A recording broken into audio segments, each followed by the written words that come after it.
This may be coming off of, after we're coming off of all of our last several weeks of Wednesday nights of looking at all the different cities and places that we were able to go, and uh, and this study of the Gospel of John, it really does come off of that. And this trip may have changed the way I study and the way that I approach teaching and things like that from here on, um, because I have studied the Gospel of John before. I've read it many times, but when I look at it now, there's things that are there because I have a better understanding of the culture, the Roman culture, and uh, and so I'm hoping, and I'm going to be using a lot of. Um, I don't know if you've heard of or know of Brother Dan Owen. He's a preacher in Paducah, Kentucky. He's one of the adjunct professors at Bear Valley. I never have had him for a class. Well, officially, I sat through online uh, about a year ago his class on Hebrews, um, and and I've sat through a lot of his material that he has that's out there online, and so I'm going to very heavily be pulling off of Dan Owen's material, as he is a Greek scholar, as he is a historian and understands a lot of the culture of the Roman culture. And so it has really helped me in my study, and so I'm going to be using a lot of his stuff as we go through this. This is not going to be like our study of the Gospel of Mark a few years ago, where we were going verse by verse, just digging into the text and the key words and all those kinds of things. There are going to be some of the similar things that we go through, but this is going to be a different approach as we go through the Gospel of John.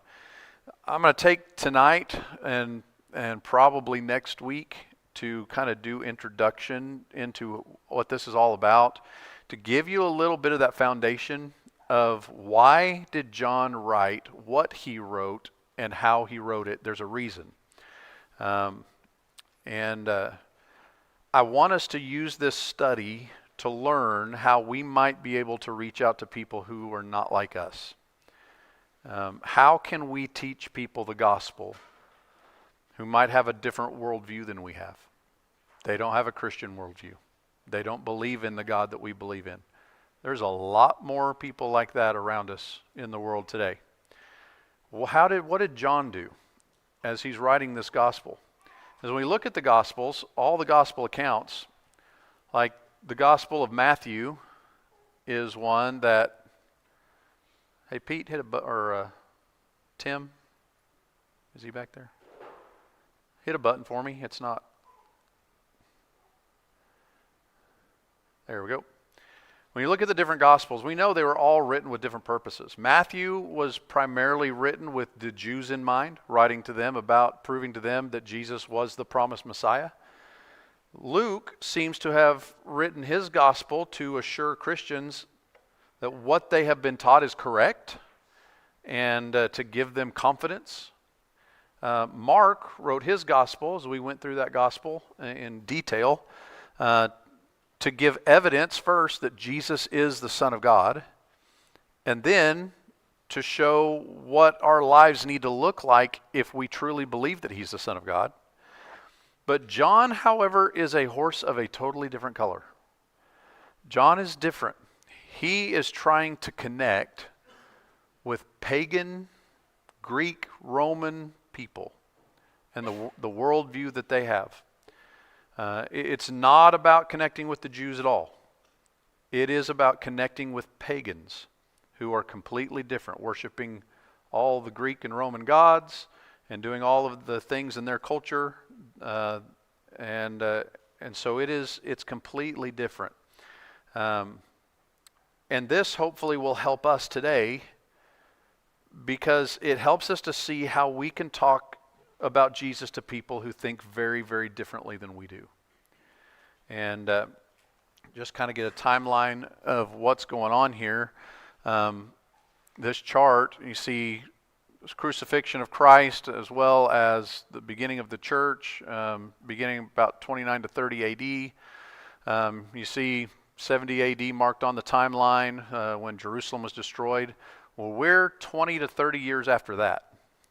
So John is writing the book of his gospel probably around 90 to 95 AD. And so at this time, John was the only apostle still alive. As a matter of fact, all of the other apostles have now been dead for 20 to 30 years.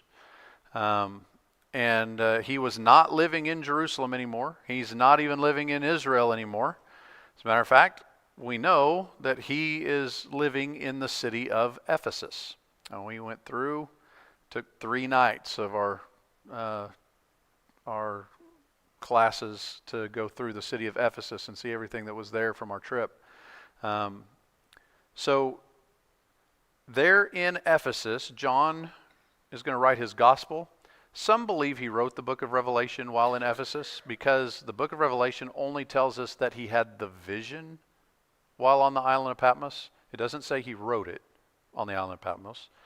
So whether he did or didn't, it doesn't really matter. The letters of 1st, 2nd, and 3rd John, he most likely wrote from here in Ephesus. And this is at the end of the 1st century, and this would have been during the reign of the Roman Emperor Domitian. Domitian ruled as emperor from 81 to 96 AD, and then Trajan is going to rule after him until about 110 AD.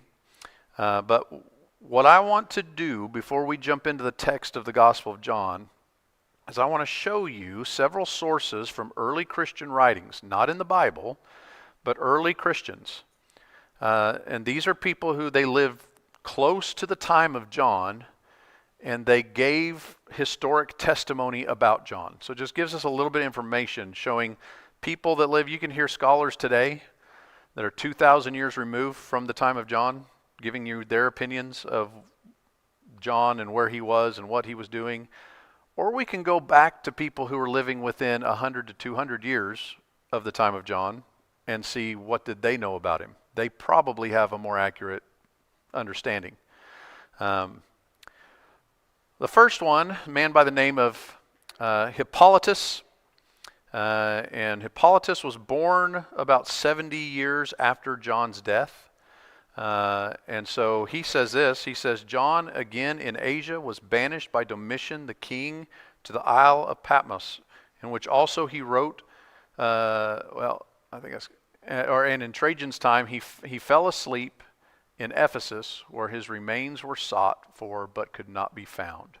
So just kind of a little snippet that he gives us, but we get a little bit of information. John is in Asia.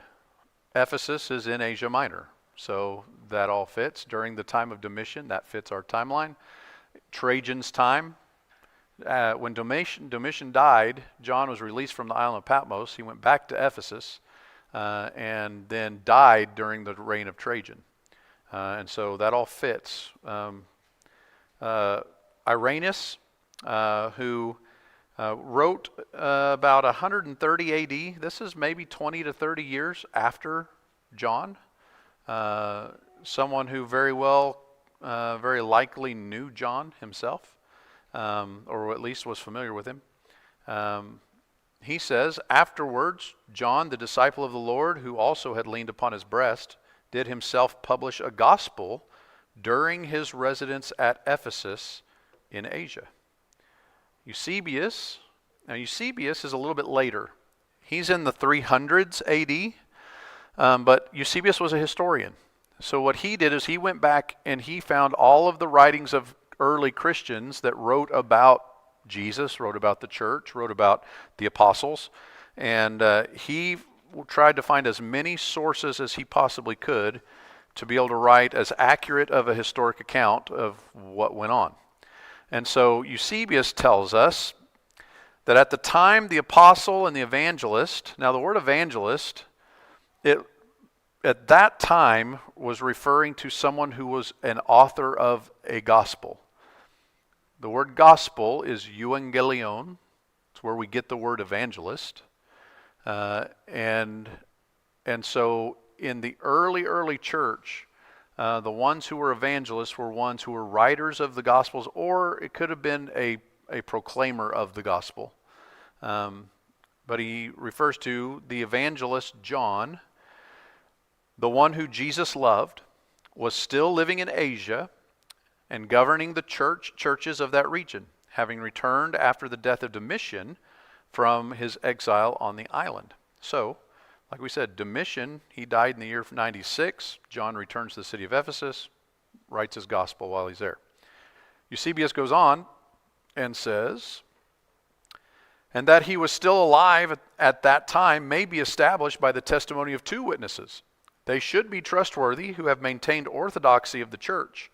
And such indeed were Irenaeus, who we just read a moment ago, and Clement of Alexandria.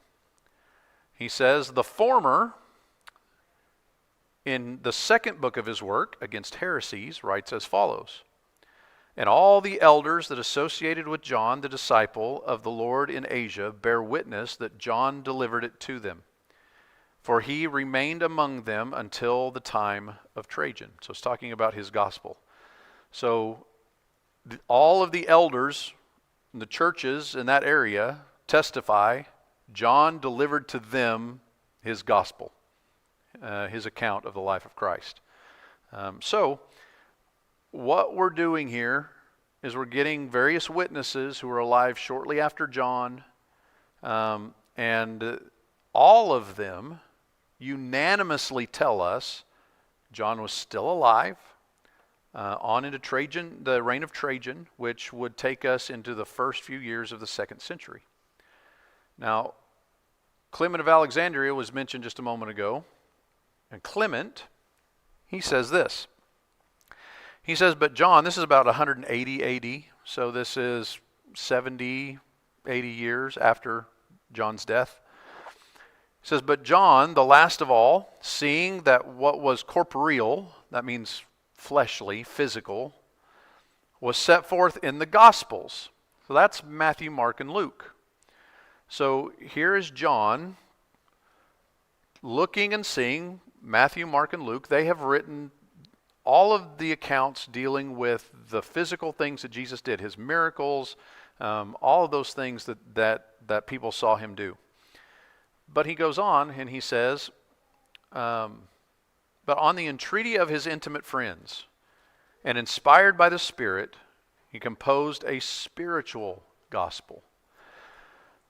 And this is a very accurate way to describe John's gospel, because John is going to, his gospel is diametrically different than what these other three gospels are doing. John's going to use symbolism.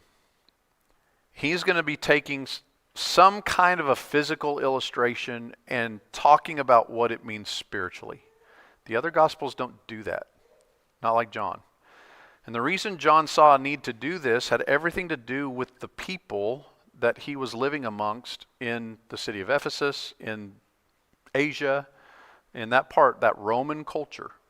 And his intended audience for his gospel were the people who lived far outside of the Jewish world and they wouldn't understand any of the things that the Jews would understand. And so John is going to try to communicate it to them in their world, in their terms, using their words, and that's something even still today. We can't expect the world to come meet us where we are. They just won't do it. We have to learn how to meet them where they are and to communicate to them using terms and concepts that they're familiar with. And that's what John does in his gospel. The city of Ephesus, it was by far at its height the greatest city in the Roman Empire in the 1st century.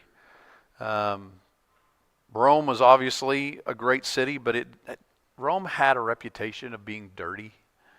It was smelly. It was unkempt. It had that reputation in ancient times. The So Ephesus was really one of the greatest cities at that time. The largest temple, we talked about this several weeks back, in the city of Ephesus was the temple to the goddess Artemis or Diana. People came from all over the Roman Empire to worship in this temple. One of the most respected philosophers of ancient Greece, his name was Heraclitus, he taught in the temple. And one of the things that Heraclitus was famous for teaching was the Logos, or the Logos. I'm going to say Logos, and for all of you awe people, I apologize.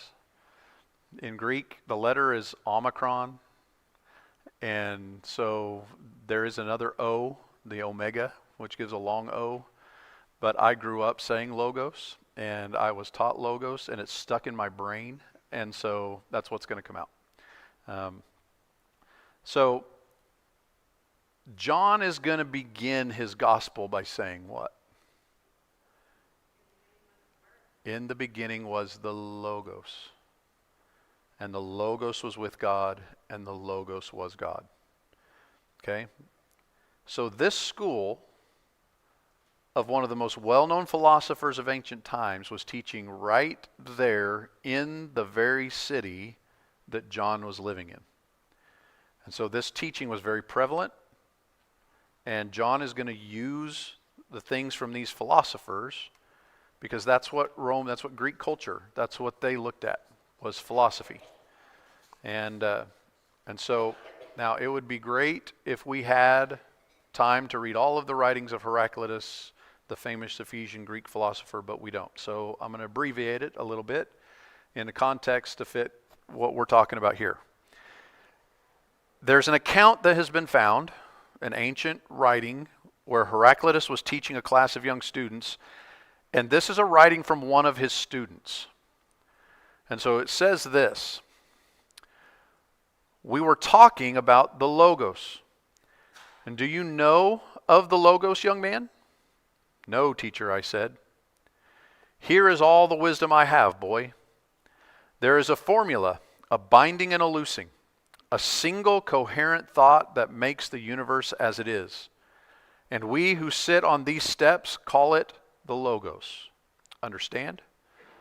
The soul is the truest form of you. It can sense the Logos in the same way it can sense when another man lies if you allow it. You see, to the Greeks, Logos meant a supreme mind, a supreme being of reason and thinking and wisdom.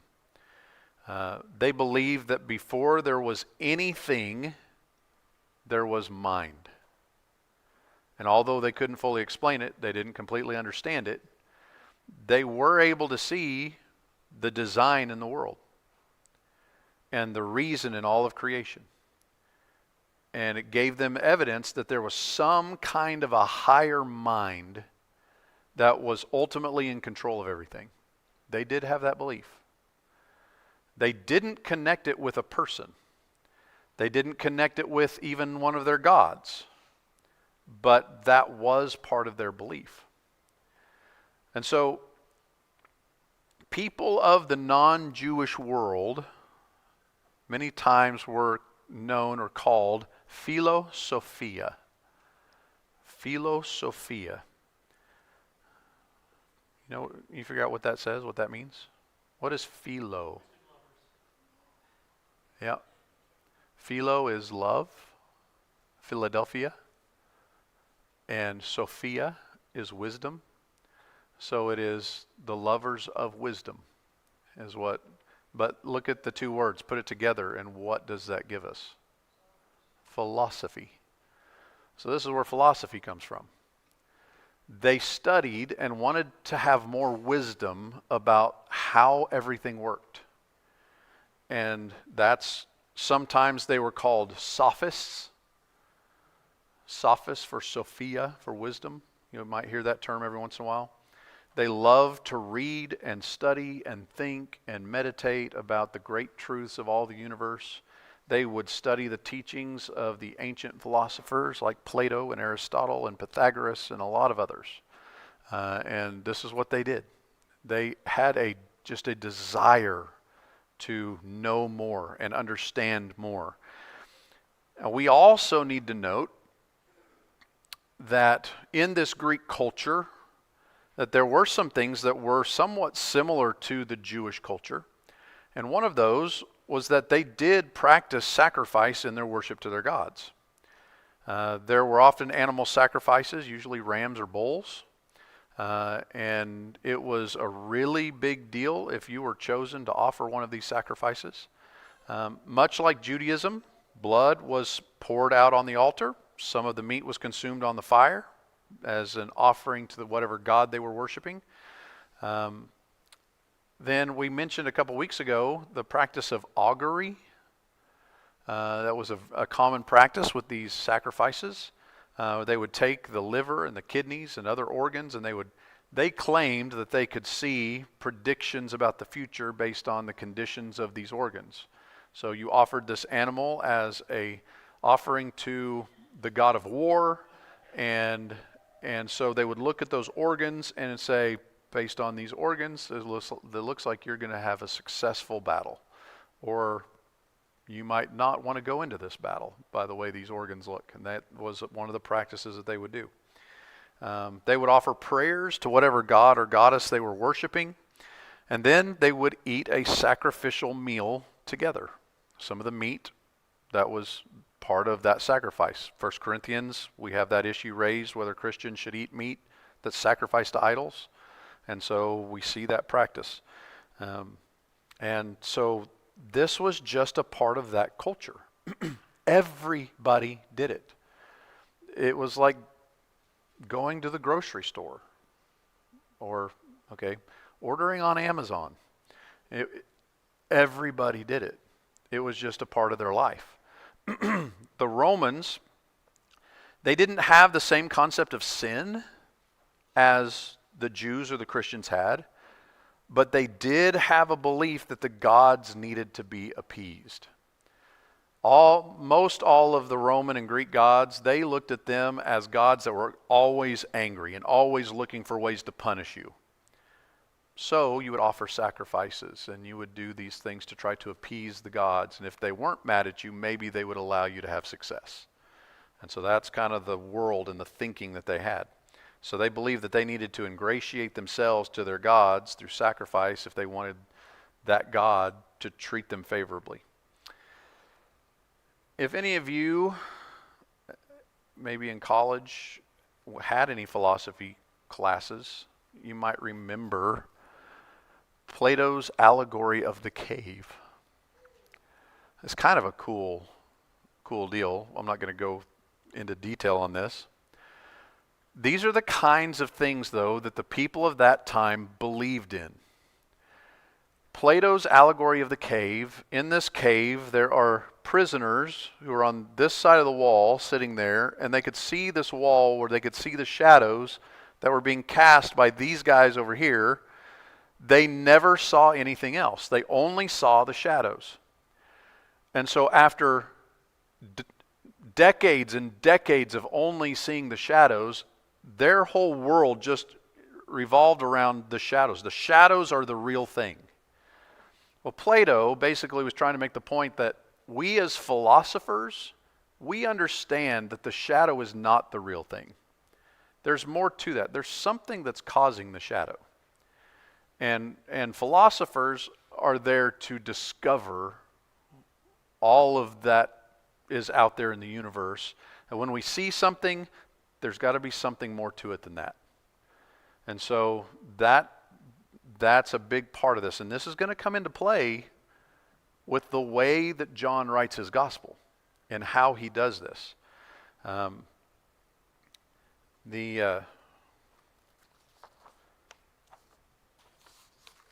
John's going to use a lot of symbolism.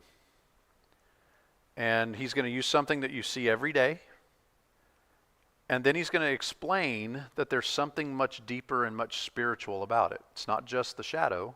There's something more important about it. And this would fit the way that the Greeks and the Romans already thought about these things. So he's going to mention the bread of life. It's not just bread. Living water. Being born again. The door. The great shepherd. There's a lot of these terms that John's going to use, but he's going to use it symbolically.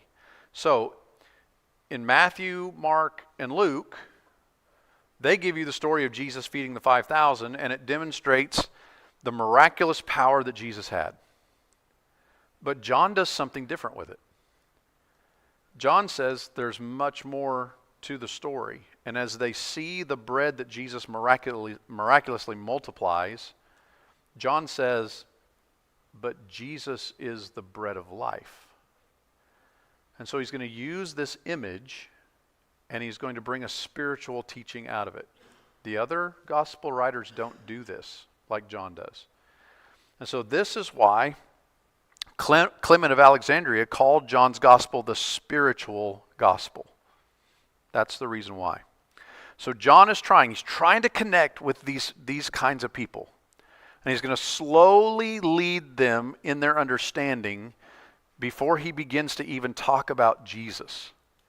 And what John is going to explain is that this God, which ultimately is going to be Jesus, and what he can do for them. And so as we go through the Gospel of John, we'll see that whenever there's a term that's used that's not a Greek or Roman term, he makes sure to translate it so that he can explain it to his readers. John's readers were not Jews. They were Greeks, they were Romans. And so we have things like, turn in your Bible, open to John 1. Because I want you to see this for yourself. John 1, verse 41.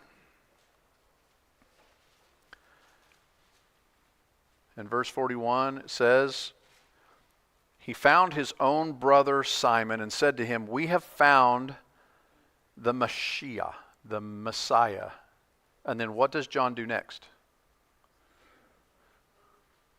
Which is translated means Christ or Christos. Christos is a Greek word that the Greeks and Romans are going to understand. Okay? Both of them mean anointed one. All right? And look at the next verse, verse 42. And he brought him to Jesus, and Jesus looked at him and said, you are Simon, the son of John. You shall be called Cephas. We usually say Cephas. That's the American way to say it. In Greek, it's Cephas. But then look what John does next, which is translated Peter or Petros. Petros is a Greek name. It's something they're going to understand. It means rock. All right, flip over to John chapter 9. John chapter 9 and verse 7. Says, and he said to him, go wash in the pool of Siloam. And you see what he does? Which is translated sent. Okay, so this helps us to see and understand who the people are that John's writing to. This makes it very clear. He's not writing to Jews. His intended audience for this gospel are people who have a completely different worldview. And so we're going to see these kinds of things over and over and over again. And we need to learn from the tactics that John is using. We need to understand, why is John saying things like this? And if we understand the culture of the people he's saying it to, that helps us understand why he said it, then we need to look at our culture around us and be able to see, how do we need to phrase things to get people in our world to understand, or at least to maybe listen. And really that's what we're going to see John doing. John's going to just try to get people to listen a little bit more, to read a little bit further. And he's masterful at doing this. All right, so John 1 verse 1 says, we're not going into the text quite yet, but I want to show you this. In your Bibles, it says this: in the beginning was the Word. And in your Bible, it will capitalize Word. Right? Now to the Greeks, the word that comes out of your mouth began in the mind. And so for them, that's why logos is something that is translated word, because logos is that supreme mind. And so that's where we end up getting a translation for word. But when John first wrote this, he did not write it in English. He did not emphasize the words the way we do by capitalizing them. He was writing to ancient Greeks who read things that looked like this. And I know it's really, really small. But this is the oldest complete manuscript copy that we have of the Gospel of John. It is dated, I say we have it, I don't have it, somebody has it. It's dated to around 200 AD.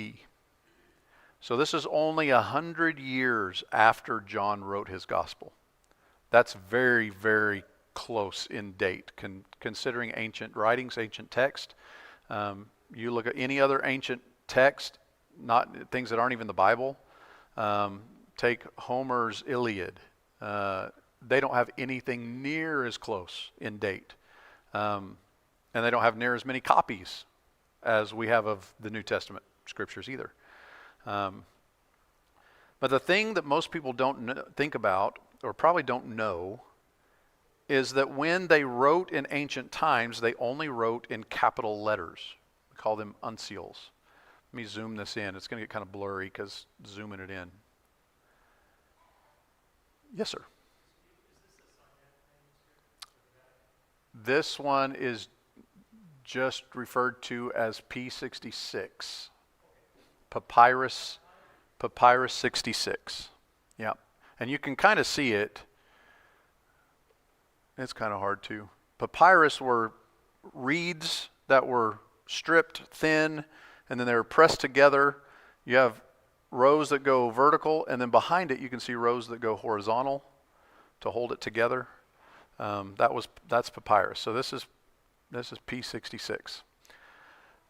But here you see there are no spaces between the words. They're just capital letters. If you don't know Greek, you wouldn't know that, but these are all capital letters. That's how they wrote. The beginning of this is John 1:1. Up here is in archein ho logos. In the beginning was the Word. And so right there is ho logos, the Word. You see the word here, kai, this is going down, and ain was, there's logos again, was the Word.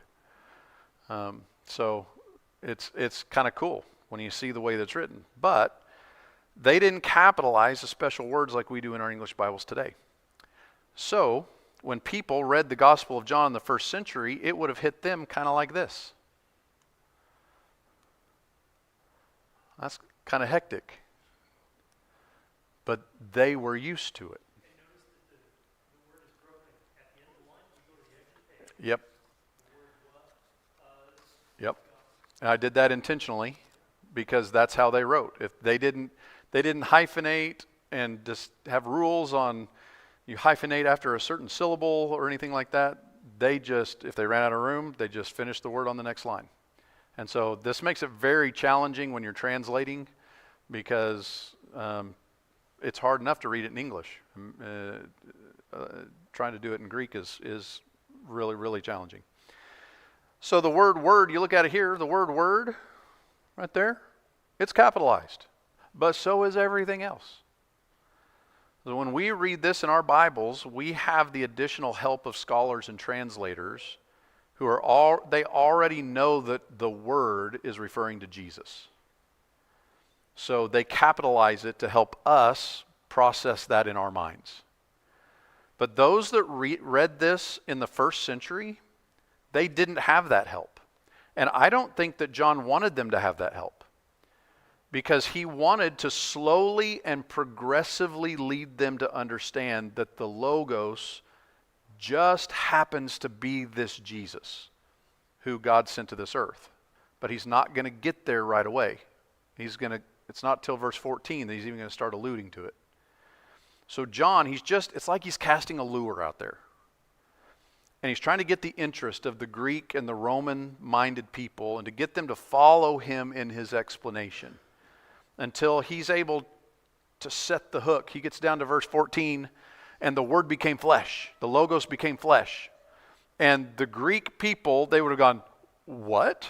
Logos became flesh? That would have been something that they would not have ever thought of. That the Logos, the supreme mind that they all believe in already, becoming flesh, that doesn't make any sense. But that's what John is trying to do. He's trying to entice them to continue reading so that they could see what John was talking about. And that's what he does. I'll put this up real quick. Kids about to come in. This is Tyndale, his translation of John chapter 1. This is in the 1500s. And you notice as you read it, this is Old English. In the beginning was the Word. Notice Word is not capitalized. And that Word was with God. Notice God's not capitalized. And God was that Word. So this is one of the earliest, if not the earliest, Tyndale may have been the first, to translate the entire Bible into English. And so we see a lot of these same things, the ideas there. The word God, not capitalized, because who is John writing to? He's writing to people who believe in a lot of gods. So to the Romans reading this, when they see the word God, they would have immediately thought, okay, which God are you talking about? Are you talking about Apollo or Zeus or Hermes or Asclepius, or which God are you talking about? So when they read this, they would not have associated it with a specific person. God just meant divinity to them. That's all it meant. So as they're reading this for the first time, they don't have all the words capitalized referring to Jesus. And they don't know that yet. And John's doing that on purpose. And we miss that because of what our English translations do. By capitalizing the words and everything, we kind of miss out on what John is wanting to do to help these people in understanding who this Jesus is. But he's going to slowly lead them there and try to help them follow his thoughts as he goes. All right, I want to stop there, and we'll pick up, and we'll actually get into the text next Wednesday night, looking a little bit deeper into what John's doing here in John chapter 1.